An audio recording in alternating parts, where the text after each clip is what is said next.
In the last 2 days, we have seen multiple rulings that center around one big question about all the tariffs lately.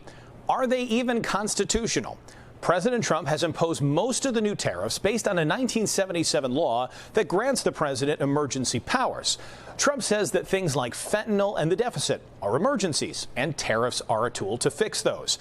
Two federal courts, though, one today, said that is not a legal justification for all of the moves that he has made.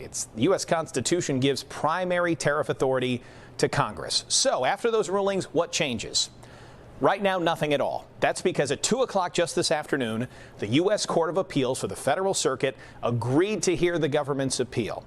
Now, if the administration does lose, some, but not all of the tariffs could go away here. The lower courts said the 10% baseline tariff on all countries, the 10% reciprocal tariff on China, and the de minimis tariff on Chinese goods, that's for anything lower than $800, those could all go away. And that last one's important if you shop on Shein or Temu. So what's next from here after all the back and forth between the courts?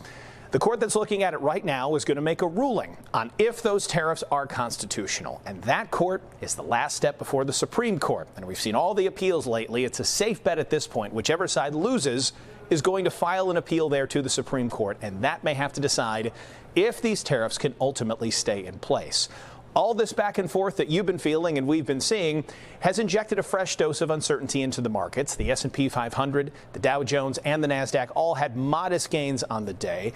Bond yields did fall a little bit, though, as investors, that is, were searching out some safer assets amid all the uncertainty.